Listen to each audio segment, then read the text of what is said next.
नमस्कार, मैं उमर अमन सेमवाल आंग्ल गोरखा युद्ध की दूसरी वीडियो को लेके या दूसरे भाग को लेके आपके सामने उपस्थित हूँ। पहले भाग में मैंने बताया कि किस प्रकार चक्रव्यूह नीति के तहत चारों ओर से एक साथ ब्रिटिश सेना ने गोरखों पे आक्रमण किया और कैसे उन्होंने नालागढ़ का युद्ध लड़ा, नालागढ़ से बलभद्र थापा को भगाया। उसके बाद श्रीनगर की ओर उन्होंने प्रस्थान किया और किस प्रकार से कर्नल आक्टर लोनी ने नाहन से अमर सिंह थापा को नाहन छोड़ने को विवश किया। 2000 सैनिकों के साथ अमर सिंह थापा साजो सामान के साथ नाहन को छोड़ा। हिमाचल से सतलज और यमुना के बीच में जो क्षेत्र था उसको छोड़ के अपने देश को चले गए। आज दूसरे भाग में चर्चा करेंगे कुमाऊं का युद्ध, अंग्रेजों का और गोरखों का कुमाऊं का युद्ध। हुआ क्या कि कुमाऊं में बमसा गोरखा प्रशासक था। बमसा और हस्तिदल चौतरिया ये शाही परिवार के थे, ठाकुर लोग, ऊंचे ठाकुर, और थापाओं को ये निम्न ठाकुर समझते थे अपने से। तो इधर गढ़वाल और हिमाचल की ओर थापाई लोग ही प्रशासक थे और कुमाऊं की ओर जो है बमसा और हस्तिदल। बमसा पर आक्रमण के लिए लेफ्टिनेंट जनरल गार्नर के नेतृत्व में लगभग 4500 सैनिक भेजे गए और इधर काली नदी के पास का जो क्षेत्र था उधर मेजर हंसी के नेतृत्व में लगभग 2500 सैनिक मेजर हंसी के साथ भेजे गए और मेजर हंसी ने आक्रमण किया। अब दोनों ओर से कुमाऊं पे आक्रमण हुआ। गार्डनर की सेना आगे बढ़ती गई, यद्यपि बीच में गार्डनर घायल भी हो गया था, लेकिन तब भी वो आगे बढ़ता गया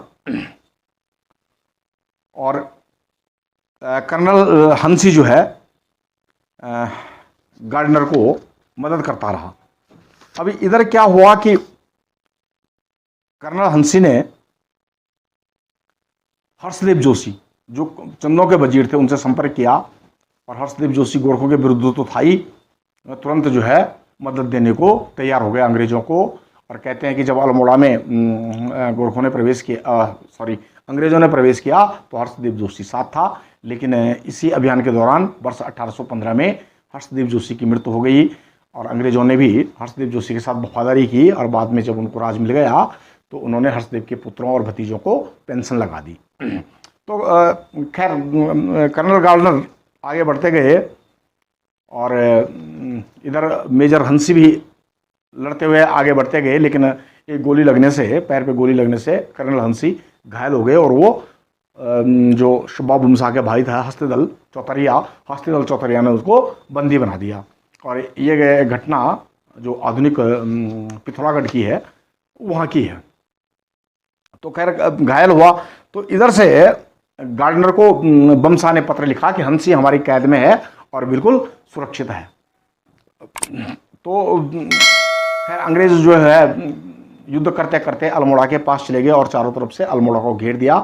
बमसा अल्मोड़ा में बैठा हुआ था और अल्मोड़ा के किले में लेफ्टिनेंट गार्डनर ने कोसी पार किया 1500 सैनिकों के साथ और पुनः रानीखेत लोहागनिया घाट में मुठभेड़ हुई और गोरखे पीछे हटते गए और उसके बाद वो अल्मोड़ा के ही आसपास सिमट गए। इधर से क्या था कि अपने 25 सालों के राज में गोरखों ने इतना अत्याचार किया कि जब अंग्रेज कुमाऊं की पहाड़ियों में घुसे तो स्थानीय लोग जो है अंग्रेजों के साथ हो गए और वो जहाँ पे भी उनको गोरखे मिले उन्होंने उनको धोखा करने में, उनको विश्वास तोड़ने में और उनको मारने में कोई कसर नहीं की। तो अल्मोड़ा तक सिमटते गए और बाद में ब्रिटिश सेना ने चारों ओर से गोरखों को घेर दिया। अब बाद में 25 अप्रैल 1815 को कर्नल निक्सन ने अल्मोड़ा पे धावा बोल दिया। चारों ओर से गोरखे घेर दिए गए और 25 अप्रैल को भयानक युद्ध हुआ। दोनों ओर से 211 सैनिक मारे गए और अंत में सफेद ध्वज के साथ बमशाह ने शांति की गुहार लगाई और शांति की गुहार के साथ ही 27 अप्रैल 1815 को अल्मोड़ा में ई गार्डनर व सुब्बा बुमसा के बीच में शांति प्रस्ताव पर हस्ताक्षर हुए और निष्कर्ष निकला कि कुमाऊं गोरखों को छोड़ना पड़ेगा।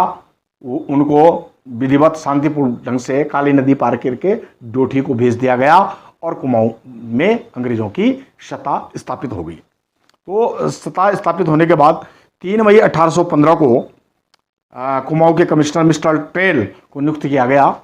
टेल पहले कमिश्नर थे कुमाऊं के, उनको नियुक्त किया गया और इधर से फिर श्रीनगर से भी गोरखे चले गए। अब कुमाऊं से निकाल दिए गए, गढ़वाल से निकाल दिए गए। इसके बाद शांति वार्ता चलती रही। अंग्रेजों का मूलतः जो उद्देश्य था उत्तराखंड पे गढ़वाल कुमाऊं पे आक्रमण करने का, वो था तिब्बत व्यापार। उनकी नजर तिब्बत के व्यापार पे लगी थी और लॉर्ड हेस्टिंग ने उसको बड़े बारीकी से लिया। तो गोरखों के साथ युद्ध होकर उनको निकाल दिया गया। उसके बाद क्योंकि पूरे भारतीय उपमहाद्वीप में गोरखे सबसे शक्तिशाली रियासत थी, सबसे लड़ाकू थे और अंग्रेज उनसे जो है कोई कच्चा समझौता नहीं करना चाहते थे, वो उनसे बहुत पक्का समझौता करना चाहते थे। और एक चीज़ और थी कि नेपाल की जो तलहटी थी उस पर भी अंग्रेजों की नज़र थी। तो एक युद्ध तो हो गया। अगले युद्ध के लिए 20,000 सैनिकों के साथ कर्नल ऑटरलोनी जो है पुनः नेपाल की तराइयों में जम गया और इसी बीच शांति वार्ता चलती रही। अंग्रेज जो है पूरी तराई को हथियाने के चक्कर में थे, लेकिन बमशाह ने ऐसा नहीं होने दिया। बमशाह ने ये कहा कि भाई जो प्रथम तलहटियाँ हैं तराई की, वो नेपाली लोगों की जीवन रेखा है, वहाँ कृषि पशुचारण के लिए नेपाल के लोग उसी पे डिपेंड है। तो अंग्रेज भी समझ गए कि भाई अब इनकी भी कुछ आवश्यकताएं हैं। बाद में शांति वार्ताएं चली और शांति वार्ता के कुछ अंश इस प्रकार है। ब्रिटिश सरकार के मध्य जो शांति समझौते हुए वो मई से दिसंबर 1815 तक वार्ता के कई दौर चले। इसमें नेपाल के राजगुरु गजानन मिश्र व कर्नल बर्नार्ड शाह के बीच कई वार्ताएं हुई और वो निष्फल रही। तत्पश्चात जो है ई गार्डनर के बीच वार्ता हुई और नेपाल ने कुमाऊं से अपने सारे अधिकार छोड़ दिए और तराई का कुछ भाग भी छोड़ दिया। और बाद में नेपाल सरकार ने भी देख लिया कि अंग्रेजी हुकूमत के समय और उनके आधुनिक हथियारों के साथ चलना उनका भी कठिन है। इसके पश्चात संधि हुई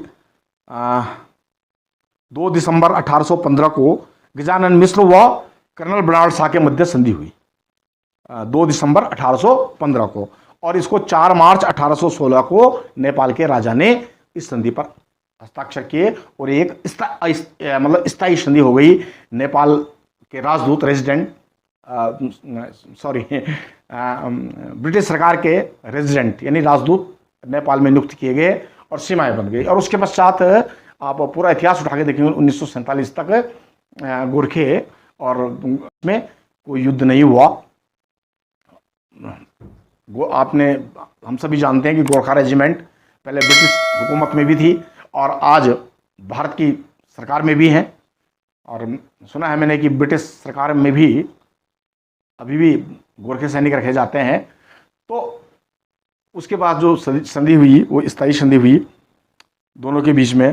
तो खैर एटकिंसन ने सुब्बा बुमसा की बहुत तारीफ की कि बुमसा जो है सुलझा हुआ व्यक्ति था और उसने जो है इस अभियान को सफल बनाने में गोरखों के साथ शांति वार्ता में बुमसा ने बहुत अच्छी भूमिका निभाई। यद्यपि ठाकुर दल जो है वो गोरखों से खासकर नेपाल दरबार से बहुत नाराज थे, क्योंकि नेपाल दरबार में थापाओं का गुट बहुत आगे था और ठाकुरों को हाशिए पर रख दिया गया था। फिर भी बुमसा ने अंग्रेजों से कहा कि भाई मैं सब कुछ कर सकता हूं लेकिन अपने राज के साथ गद्दारी नहीं कर सकता हूं। क्यों अंग्रेज जो है डोठी का राज देने को भी तैयार हो गए थे और पेंशन दे के कुमाऊं में भी रियासत देने को तैयार हुए थे बमसा को। तो बमसा ने इस चीज़ को अस्वीकार किया और बाद में बमसा नेपाल के दरबार में चला गया। बाद में ये कहा जाता है कि जो ठाकुर दल था उसने ज़्यादा राजनीति में हस्तक्षेप करना छोड़ दिया और वो व्यापार की ओर लग गए। तो इस प्रकार से गढ़वाल और कुमाऊं दोनों जो है, आज का जो उत्तराखंड का जो भाग है वो अंग्रेज़ों ने मुक्त किया और सीमाएं तय कर दी गई। और हम जानते हैं कि उत्तराखंड में उसके पश्चात अंग्रेज़ों का ही हुकूमत रही। कुमाऊं तो पूरा अंग्रेज़ों ने अपने पास ही रखा। गढ़वाल के भी 2 हिस्से किए, पूर्वी गढ़वाल को अपने पास रख दिया जिसमें आधुनिक पौड़ी, चमोली, रुद्रप्रयाग जिले आते हैं, वो अपने पास रखा। और पश्चिमी गढ़वाल जिसमें रवाई परगना था, कठोर परगना था, ये अपने पास, ये जो है बाद में 1815 को टिहरी राजा प्रद्युम्न शाह के पुत्र सुदर्शन शाह को दी गई। टिहरी रियासत उन्होंने बसाई 1815 में। और उसके पश्चात फिर 1824 में जो रवाई परगना था, इसमें कुछ विवाद पड़ गया था। मैं पिछली वीडियो में चर्चा कर चुका हूँ, टिहरी रियासत की वीडियो में, कि कुछ विवाद पड़ गया था। 1824 में रवाई परगना भी अंग्रेज़ों ने सुदर्शन शाह को दे दिया और रियासत टिहरी गढ़वाल एक स्वतंत्र रही और बाद बाकी भाग अंग्रेज़ों के पास रहा 1947 तक, हम जानते हैं। और 1947 में जो है ब्रिटिश भारत को स्वतंत्र भारत घोषित किया गया और 1 अगस्त 1949 को हमारे टिहरी महाराज स्वर्गीय मानवेंद्र शाह जी ने उत्तर प्रदेश जो संयुक्त प्रांत की सरकार थी उसके साथ विलय की संधि करके रियासत टिहरी गढ़वाल भी संयुक्त प्रांत के साथ विलय हो गया। और उसके पश्चात हमारा संपूर्ण उत्तराखंड, जैसे कि सारे भारत का एकीकरण हुआ अंग्रेज़ों की गुलामी के बाद, उस प्रकार से हमारा जो प्रांत है ये भी स्वाभाविक रूप से भारत का अंग बना और आज हम स्वतंत्र भारत के नागरिक हैं। तो इन कथा को सुनाने का उद्देश्य मेरा ये था कि हम उत्तराखंडियों ने भी अतीत के बहुत संघर्ष देखे, बहुत दुख भरी गाथाएं देखी होंगी हमारे उन पूर्वजों ने जो यहाँ रहे, पहाड़ों के सीने उन्होंने चीरे, खेती बनाई, कई प्रकार से बहुत खून पसीने से ये पहाड़ी राज्य समृद्ध बना, ठीक है। और सीख हम बीते युगों से नए युग का करें स्वागत। इन अतीत की घटनाओं से शिक्षा लेते हुए हम अपने उत्तराखंड को आज सजीला और सुंदर बनाएं। जैसी हमारी देवभूमि उत्तराखंड है वैसे ही हम देव चरित्र का इस उत्तराखंड को बनाएं। तो उम्मीद है कि आपको मेरे द्वारा सुनाया गया ये ऐतिहासिक कथाएं पसंद आ रही होगी। इसी के साथ धन्यवाद। जय हिंद, जय भारत, जय उत्तराखंड। और साथ में निवेदन कि यदि आपको मेरे चैनल अच्छा लगा तो इस चैनल को सब्सक्राइब जरूर कीजिएगा, मेरी वीडियो को लाइक जरूर कीजिएगा, इसको अधिक से अधिक शेयर जरूर कीजिएगा और आगे की उत्तराखंड की ऐतिहासिक और सांस्कृतिक वीडियो को देखने के लिए, इन गाथाओं और कथाओं को सुनने के लिए आप मेरे चैनल पर बने रहेगा। धन्यवाद। इसी के साथ मैं अपनी वाणी को विराम देता हूँ। जय मां शारदा।